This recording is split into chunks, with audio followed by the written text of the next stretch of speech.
Yeah. Also, back to John Krasinski. I mean, it was actually pretty good to show. Okay, he can do a serious role, and also it's nice to know that Michael Bay can do more of a serious film. I mean, there's still Bayism. That's what people call Michael Bay kind of tropes in that. But Bayham. yeah, something like that. But it just showed that yeah, he can do a serious movie if he gets the right story and if he tries hard enough. That's a pretty good thing. Or if he wants to. That's the other thing, frankly, here is just because you people want him to, it doesn't mean that he's got to obey you. So, He's a lot better than M. Night Shyamalan, who no matter how he tries or whatever, he still fails. right. That is for certain true. Yeah, Um, no.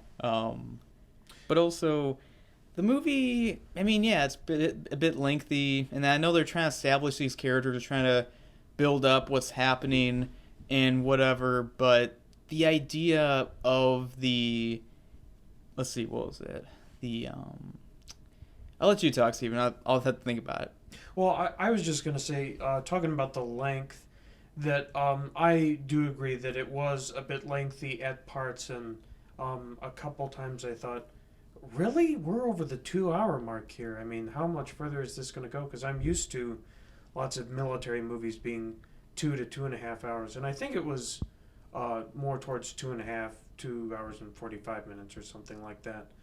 But and that gave me almost a little fuzzy feeling in terms of okay, processing all this combat and what's happening. And while some people will complain about that, I think it was more than okay.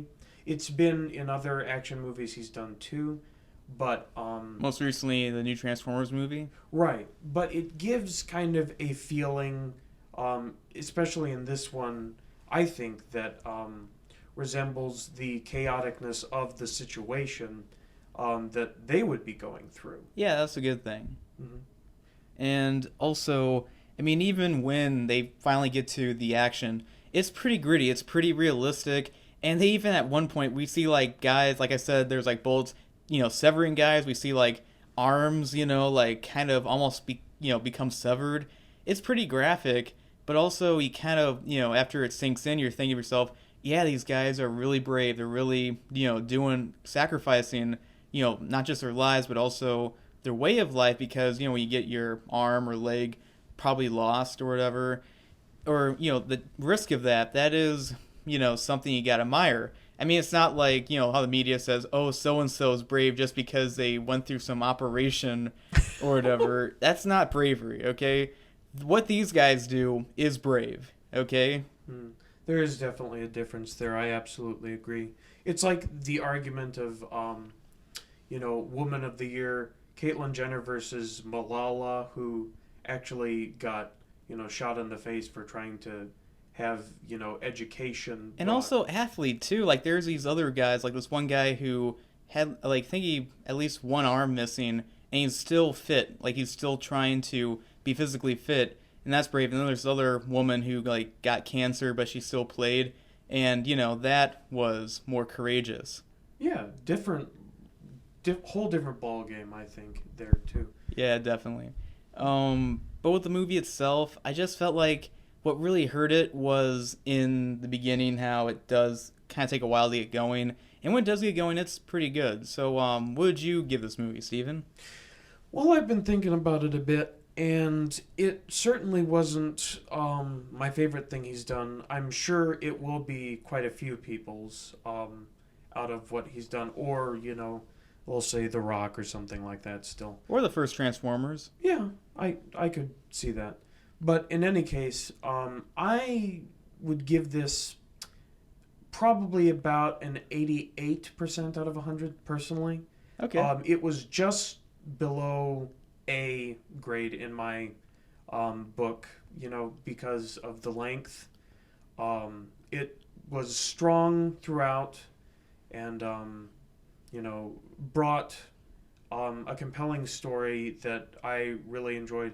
And I felt I learned a significant amount that wasn't shoving an agenda, whether it be, NRA or a liberal agenda.